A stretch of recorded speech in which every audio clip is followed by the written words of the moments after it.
so Wu Wei is the principle of not forcing in anything that you do. Now we know when we watch any performance of an artist, be it a dancer or an actor or a musician, we know immediately when the performance is forced. And we say it doesn't ring true, it's too artificial, it doesn't seem to be natural.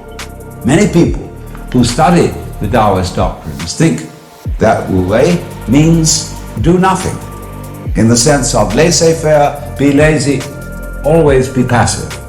It doesn't mean that. There is a time for action. When you study judo, you use muscle only at the right moment. When your opponent is hopelessly overextended and off balance, and you add a little muscle to it and you throw him across the room. But only then. You never use muscle at the wrong moment. For as Shakespeare knew perfectly well, there is a tide in the affairs of men which, taken at its flood, leads on to fortune.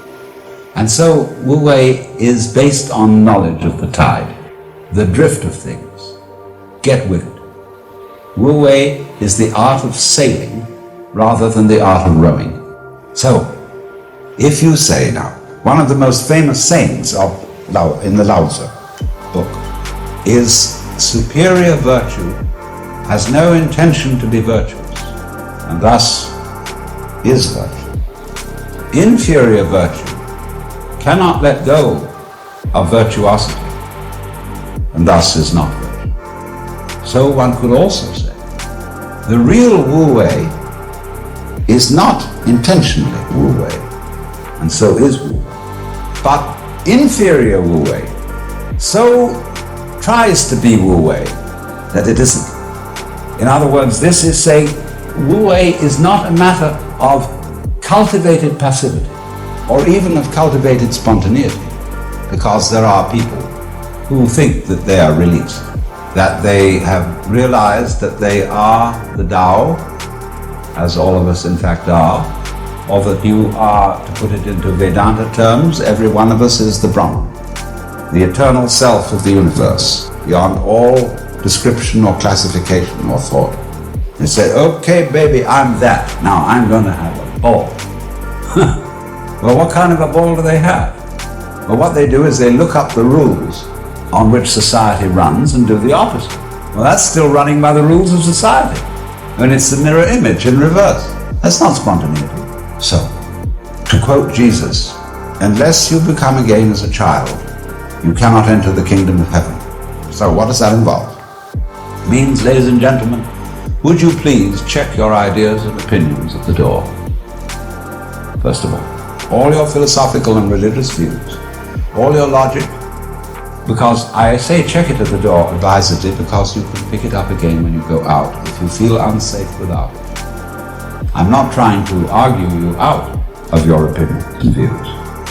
I'm merely suggesting that for the sake of an experiment, you temporarily suspend it and view what is as if you didn't even know how to talk. Red is not red, blue is not blue. Hard is not hard, soft is not soft. Male is not male, female is not female. There is just this jazz. It will not be possible to compel yourselves into this way of looking at things, because what Buddhists call habit energy is going on. And as I talk to you, you will find yourselves thinking in a compulsive and habitual way. This is red, this is green, this is something, this is nothing, this is solid, this is space. All right, but treat those thoughts that are going on in your head in exactly the same way as if they were, see? That's all they are. Like shapes in the spray as the sea breaks on the rock. Now, please don't get agitated that this is an anti-intellectual point of view, that this is undermining the value of logic and reason and so on. We'll bring all that back later when we need it. But just for the time being, let's simplify. Close your eyes. Listen. What is? What do you really and truly, honestly, hear? Don't name it. Just as if it were music.